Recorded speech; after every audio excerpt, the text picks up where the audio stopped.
Kabupaten Grobogan memiliki sejumlah daya tarik wisata yang tersebar di beberapa kecamatan. Setiap objek memiliki karakteristik dan pesonanya masing-masing. Potensi kepariwisataan di Kabupaten Grobogan meliputi objek wisata religi, wisata alam, serta wisata sejarah. Salah satu objek wisata yang unik berbasis fenomena alam di Kabupaten Grobogan adalah Bledug Kuwu. Dan kali ini, liputan khusus Semarang TV berkesempatan mengulas salah satu destinasi alam tersebut bersama Valentania. Dan mari kita simak liputannya.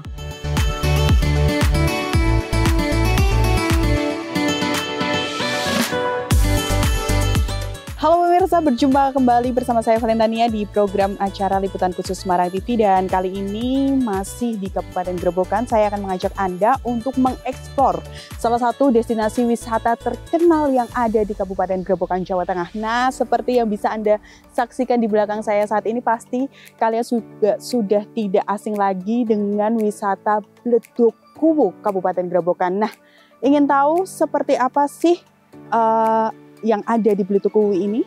Jangan kemana-mana, pastinya tetap bersama saya Valentania di Liputan Khusus Semarang TV.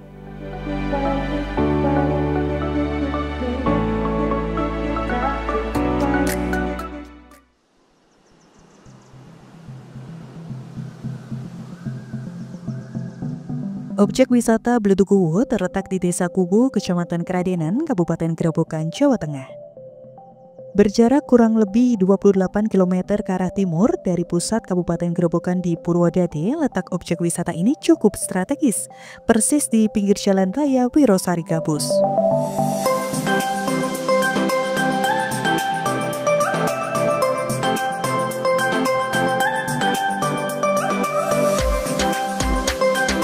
Pada tahun 1980-an dan 1990-an, objek wisata ini pernah mengalami kejayaan dan menjadi primadona wisata yang banyak menyedot kunjungan wisatawan. Setidaknya secara kasat mata dapat dilihat dari ramainya pengunjung yang datang di Bledug Kuwu, terutama pada saat musim liburan. Namun saat ini objek wisata Bledug Kuwu boleh dibilang mulai meredup.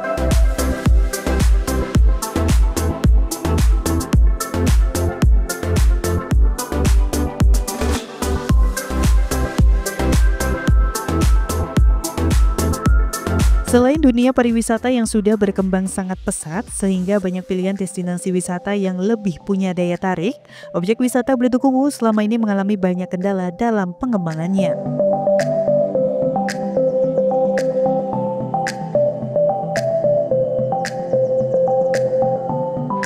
Tekstur tanah yang bergerak dan berlumpur di dalam, serta vegetasi tanaman yang cenderung susah hidup di sekitarnya menyulitkan pengelola membuat spot-spot pengembangan pada objek wisata berbasis keajaiban geologi itu.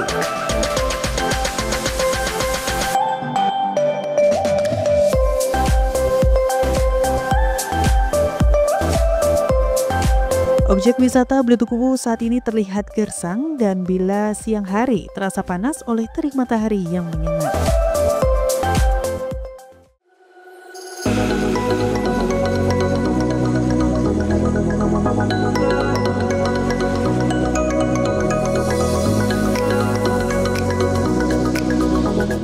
Popularitas yang meredup dan minimnya pengembangan menjadikan objek wisata ini tidak lagi menjadi destinasi wisata favorit.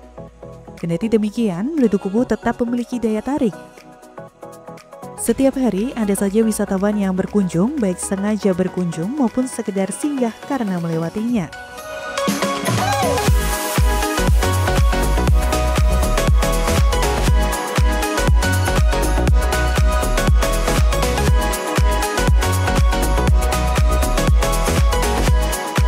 Sisi lain, Bledug Kuwu memiliki eksotisme padang sabana yang menghampar luas, membentuk lingkaran besar, mengelilingi letupan-letupan lumpur di dalamnya.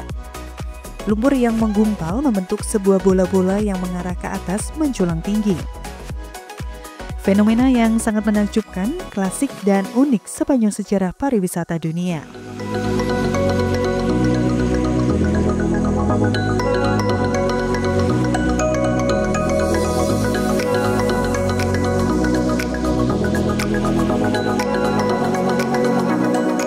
Letupan lumpur bisa menyemburkan 2 sampai beberapa meter ke atas. Bahkan jika menginjakkan kaki di dekat letupan-letupan itu, tanah di sekitar serasa sangat empuk dan seakan-akan berasa di atas trampolin. Masyarakat asli menyebut letupan itu dengan sebutan beleduk.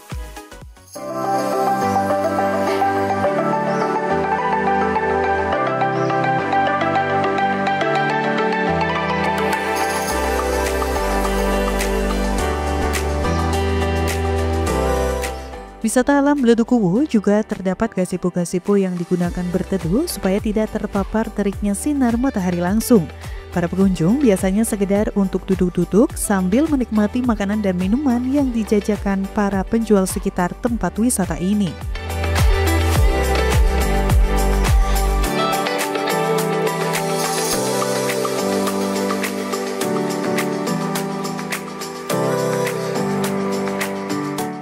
Selain itu, di Beledukuwu ini juga terdapat gardu pandang.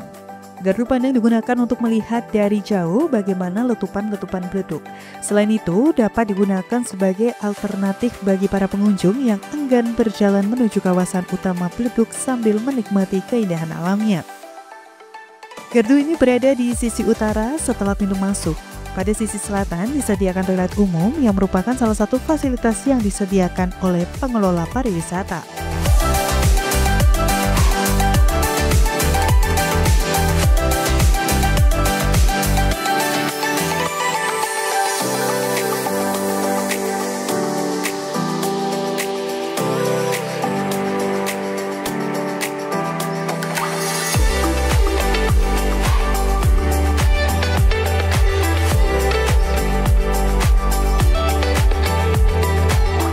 Sumber-sumber mata air yang asin yang ada dimanfaatkan para penduduk lokal untuk membuat garam yang terdapat di sekitar Beledukuwu ini.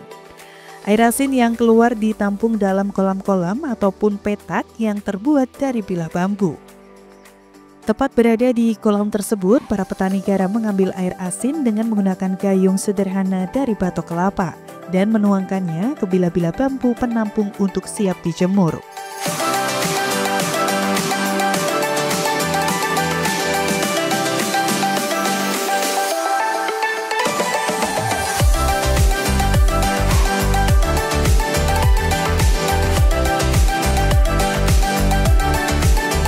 Para petani garam memanfaatkan sinar matahari bahkan tanpa bantuan alat modern apapun untuk menjemur air tersebut. Setelah seharian terpapar sinar matahari, air mengkristal menjadi garam dan sebagian masih tercampur genangan air asin yang belum sepenuhnya mengkristal. Hingga kini jumlah petani garam Beledukuwu ada sekitar 50 orang yang kebanyakan adalah penduduk sekitar Beledukuwu.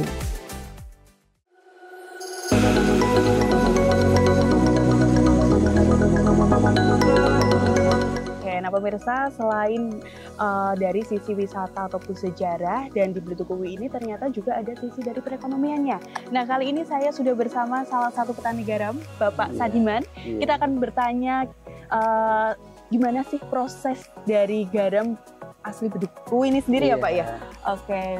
Pak Sadiman, mungkin bisa diceritakan sedikit ini Bapak untuk proses dari pengambilan garamnya ini gimana sih Pak? Ya, proses pengambilannya air itu agak rumit Mbak sebenarnya ya. Rumitnya ya, gimana ini Pak? Rumitnya itu kita itu merayap di lumpur. Kan air itu sumbernya di letupan yang kecil-kecil itu. Katanya air itu di letupan di tengah-tengah, lalu kita bikin lubangan di pinggirnya. Kita merayap dulu di tengah itu, kita nanti bikin parit kecil. Ya, parit itu nanti dia akan mengalir ke lubang yang besar itu. Ada lubang yang besar itu sudah penuh air. Itu saya pakai selang itu, saya ambilin dari sana, saya pakai gayung gitu. Nanti kita mengalir di kerambas ini. Airnya kerambas, itu ya, mengalir kerambas ini sekitar ada 3 malam. 3 malam pun air kan sudah mengendap, Pak. Jadinya airnya itu betul-betul bening sekali ya. Kalau udah jernih, itu baru kita jemur di situ. Dan terus jemur itu kalau panasnya sinar matahari itu bagus, ya pas musim kemarau itu bisa 2 hari 3 hari udah panen. Tapi kalau udah nggak ada panas gini ya 1 minggu nggak mungkin panen. Oke. Cuaca kayak gini berarti bisa nggak bisa jadi garam Mbak. Oh bisa jadi garam. Apalagi dia airnya sumber sana sudah kecampur air hujan, dia nggak mau Mbak. Iya. Jadinya garam itu nggak bisa sebagus ini, tapi besar-besar itu seperti garam di laut yang besar kotak-kotak gitu loh Mbak. dalam satu tempat itu bisa menghasilkan berapa kilogram Pak? Iya, itu dalam itu tuh Mbak, 2 kotak itu loh, Mbak. Itu satu itu Mbak, kukusan itu yang kalau nanti kita bilang kan ini yang saya taruh di kukusan itu 2 kotak Mbak itu. 2 kotak itu Iya. Ini, Pak. Ya, kalau di kilo kurang. Oke. Selain dari garam itu kan juga ada airnya ini ya Pak, air hingga. Ini airnya. Ini air dari yang tadi Air hasil dari garamnya itu biasanya untuk obat penyakit kulit, gatal-gatal gitu. Kalau biasanya malah banyak yang mencoba tuh malah biasanya sakit gigi itu bagus untuk kumur-kumur itu bisa. Oke, terus dari air ada lumpur juga dari saya lihat itu ya Pak. lumpurnya itu kan dulunya juga nggak tahu Mbak saya Mbak itu ada penelitian dari asing gitu Mbak ya. Saya dibocorin sama kaitnya, Pak jualan ini. Nah ini untuk apa? Udah Bapak jualan untuk masker aja. Nah, saya jualan itu malah banyak Mbak berdatangan. Dulu mau dari Bali juga ada. Itu biasanya untuk itu Mbak, menghilangkan flek-flek hitam. Masker wajah gitu ya Pak, betul, menghalus. Biasanya Bapak mulai mengambil ini di waktu jam-jam berapa Pak? Iya, jam 5 pagi ya. Jam 5 pagi? Iya. Berapa jam Pak? Iya, kita merayap ya sampai kita menu itu dari kotak yang nganu lobangan yang itu sampai air di tengah itu habis? Ya. Itu berapa jam? Sekitar ada 2 jam lebih Mbak. 2 jam lebih?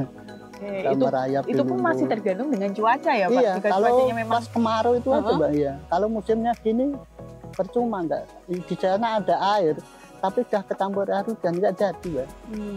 Itu cuma yang mau kita jemur gitu, itu misalnya air masih kita taburi garam sini baru bisa menguap. Kalau nggak ditaburi garam ini lagi nggak bisa menguap kalau musimnya seperti ini. Tapi kalau musimnya kemarau 2 hari aja udah menguap, udah panen banget. Mungkin apa sih Pak yang membuat beda dari garam mungkin yang dihasilkan di laut? Oh iya. Ini apa Pak? Garam di sini tuh Mbak, itu nggak seperti berbeda garam laut. Kalau misalnya mau dipegang gini Mbak ya, dipegang sini kalau garam laut pasti lengket Mbak. Kalau garam sini enggak. Dan kalau ditaruh di plastik garam laut dalam 1 hari aja, ini udah berkeringat Mbak. Ini 3 bulan masih utuh, masih kering. Dan itu masalah asinnya. Kalau asinnya laut itu agak getar, sini agak ada gurih-gurihnya. Ya. Itu biasanya kebanyakan untuk terapi ya. Garam sini kebanyakan juga bisa untuk terapi, itu di air hangat untuk rendaman kaki, awat tangan gitu, dari kesemutan, rematik.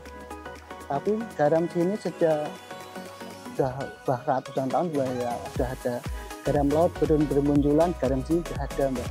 Cuman dulu prosesnya itu bukan di plastik seperti ini, prosesnya di bambu dibelah 2. Dulunya itu seperti itu, tapi semenjak itu kan itu air kan sudah agak Mbak berkurang, nggak seperti itu dulu air banyak sekali Mbak, tapi sekarang airnya sudah berkurang.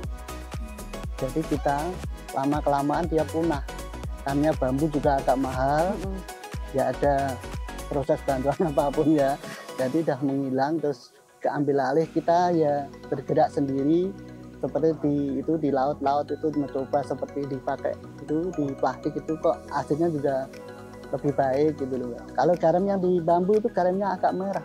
Beda ya Pak? Iya, karena kan dikeruk-keruk ini jadi agak kemerah-merahan gimana gitu. Oke. Ini Bapak menjual harga berapa Pak untuk ya yang sekecil ini 5.000 ya. Oh 5.000. Ya. Yang besar itu 10.000. Kalau untuk air dan lumpur? Airnya 5.000, lumpur juga 5.000.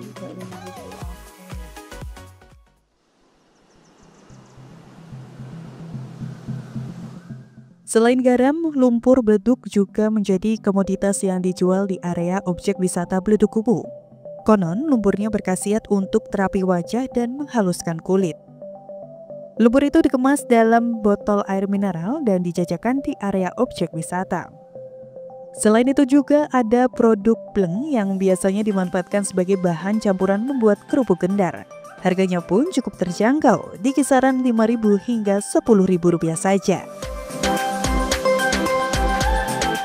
Nah pemirsa, kali ini saya sudah berada di tengah-tengah Beleduk Kubu ini sendiri. Dan kali ini saya tidak sendiri karena saya bersama dengan Sekretaris Dinas Pemuda Olahraga Kebudayaan dan Pariwisata Dispora Budpar Kabupaten Grobogan, Bapak Yunus Suryawan. Ya, selamat siang Bapak Yunus. Selamat siang Mbak. Iya, Pak, mungkin kita langsung saja ya mengulik tentang wisata Bletukuwu ini sendiri. Mungkin bisa diceritakan Pak sejarah singkat terjadinya fenomena alam ini, mungkin bisa disebut fenomena alam ya, ini Pak ya. Alam. Ini seperti apa sih Pak awalnya? Jadi kalau merunut ya tentang Bletukuwu, memang ada dua pendekatan. Yang pertama tentang pendekatan sejarah, artinya yang tercatat. Jadi kalau yang tercatat itu sejak muncul berita tulisan tentang Bletukuwu adalah di zaman kolonial. Jadi di kolonial Belanda, kalau kita pergi ke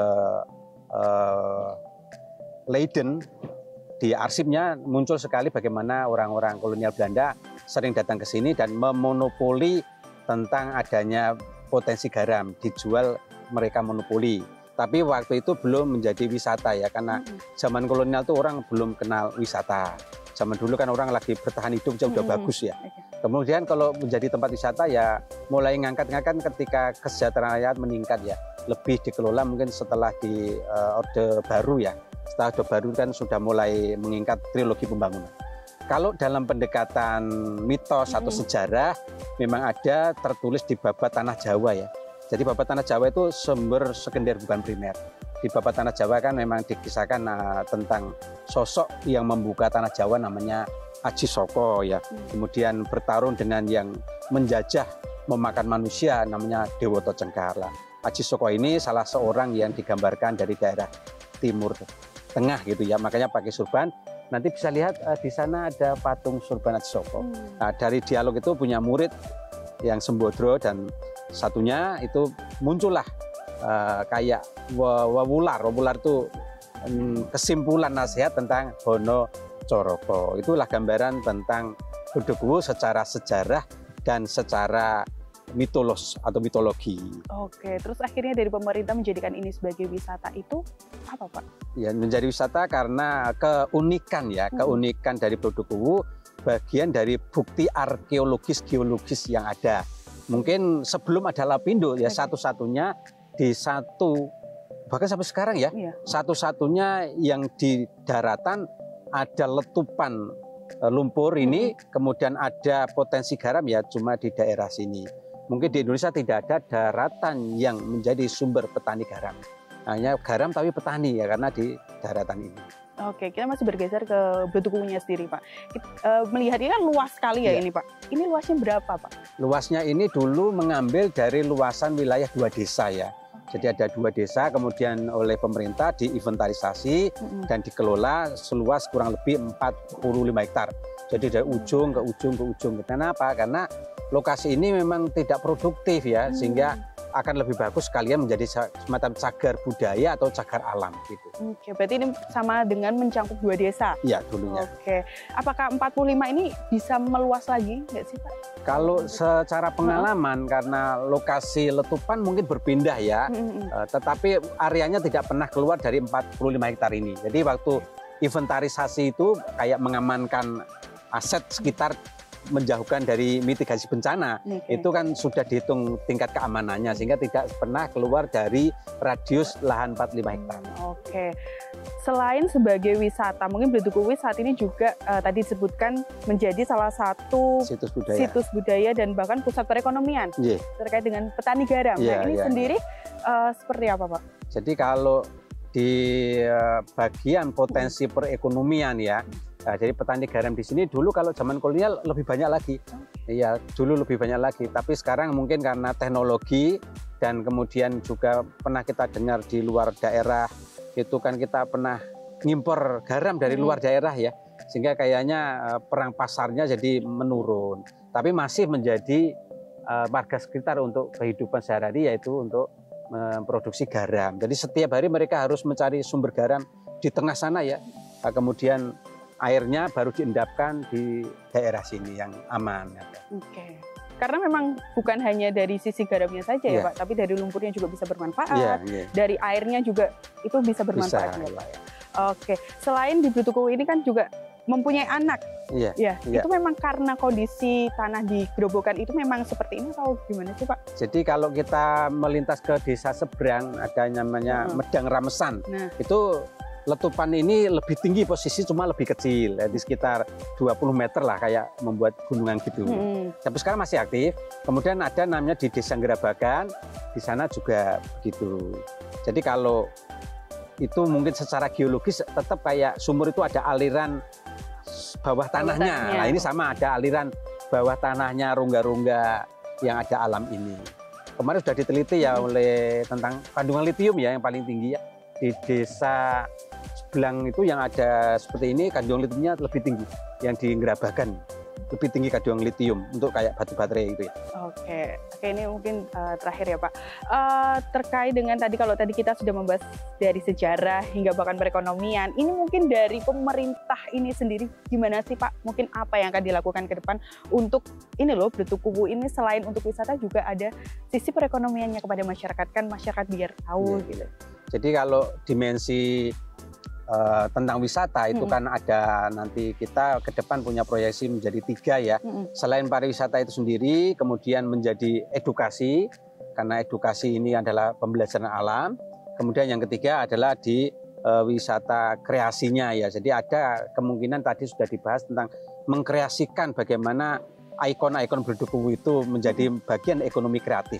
Jadi ya 3 itu ya wisata alam itu sendiri, kemudian yang kedua tentang ekonomi kreatif, yang ketiga yaitu tentang potensi edukasi. Jadi mungkin akan kesana karena sangat luas ini.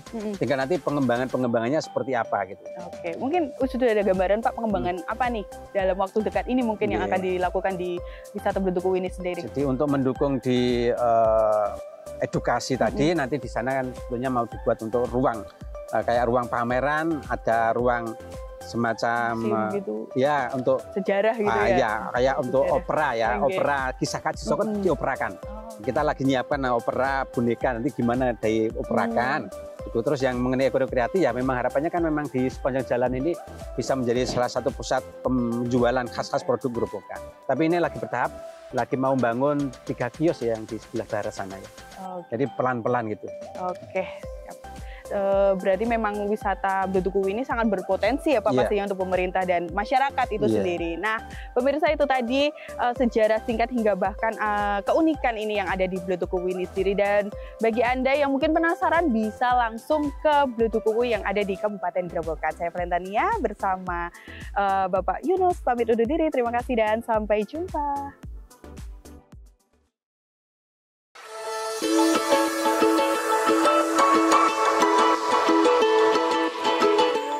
Beletukuwu boleh dikatakan merupakan perpaduan objek wisata yang berbasis legenda dan sains. Dari sudut pandang legenda yang diceritakan secara turun-temurun, disebutkan bahwa Beletukuwu terjadi karena adanya lubang yang menghubungkan tempat itu dengan Laut Selatan, yakni Samudra Hindia.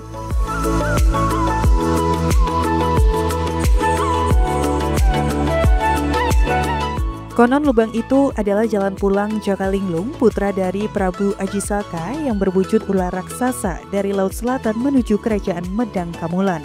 Setelah berhasil mengalahkan Prabu Dewata Cengkar yang telah berubah wujud menjadi buaya putih di Laut Selatan. Jakalinglung yang berwujud ular raksasa itu melakukan perjalanan bawah tanah, sehingga diyakini ada hubungan bawah tanah antara Laut Selatan dengan Beletukuwu.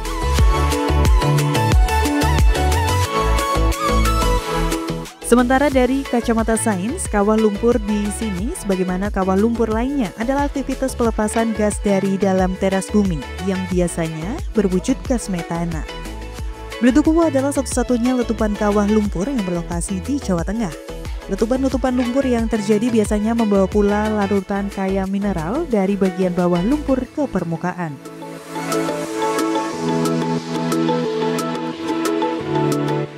Meski terbilang masih minim pengembangannya, objek wisata Beletukuwu tetap menyimpan daya tarik banyak orang, terutama yang sama sekali belum pernah berkunjung untuk datang melihatnya.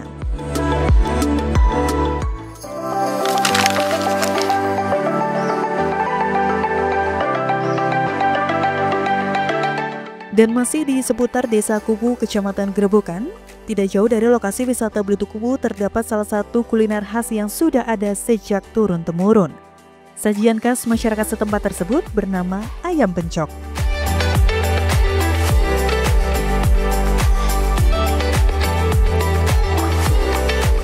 Ayam pencok dulunya digunakan sebagai makanan sesaji atau sesembahan bagi peziarah yang mengunjungi situs keramat di kawasan Beletukuwu yaitu Punden Mbah Roguwo atau yang dikenal dengan sebutan Mbah Bledug.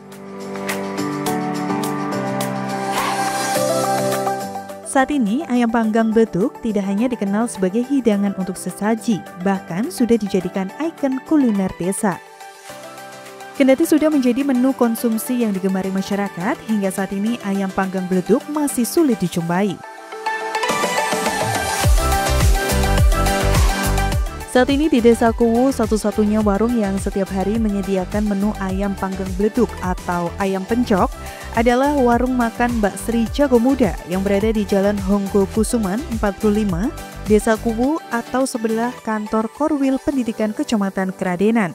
Lokasinya pun tak begitu jauh dari kawasan objek wisata Bledug Kuwu.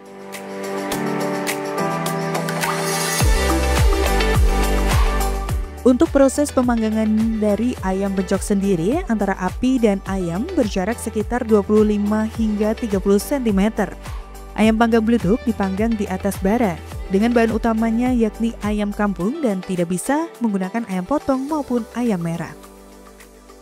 Sambal pelengkap hidangannya pun tergolong unik, terbuat dari kelapa parut yang biasa disebut sambal pencok. Dengan adanya sambal pencok inilah, kuliner ini populer dengan sebutan ayam pencok. Dalam penyajiannya, ayam panggang yang sudah matang disuir-suir lalu dicampur atau diurap dengan sambal pencok dan dinikmati dengan sepiring nasi putih hangat. Dengan pelengkap lalapan seperti mentimun dan daun kemangi. Sajian nasi ayam pencok seperti ini sangat lezat dan cocok bagi Anda yang mengunjungi Desa Kuwu di Kabupaten Grobogan.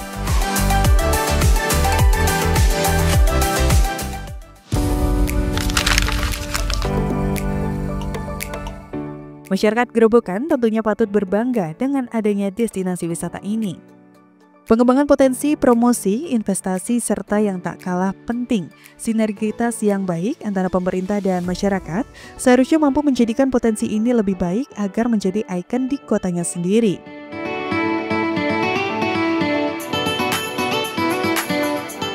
Kedepan, Dispora Budpar Kabupaten Grobogan akan melakukan revitalisasi seperti penghijauan kawasan di sekitar lokasi, perbaikan akses jalan, permajaan dan penataan bangunan, serta pertunjukan-pertunjukan teater yang menceritakan asal-usul Bledug Kuwu sebagai bentuk pelestarian destinasi wisata agar tetap lestari dan dikenal masyarakat luas. Sekian ulasan kami tentang destinasi wisata Bledug Kuwu yang terletak di Desa Kuwu, Kecamatan Kradenan, Kabupaten Grobogan, Jawa Tengah. Dukungan pemerintah dan pihak terkait tentunya akan menjadi hal penting bagi pariwisata di Kabupaten Grobogan. Sebab daerah yang maju adalah daerah yang mampu memanfaatkan potensinya dengan baik. Dan sampai jumpa di liputan khusus Semarang TV berikutnya.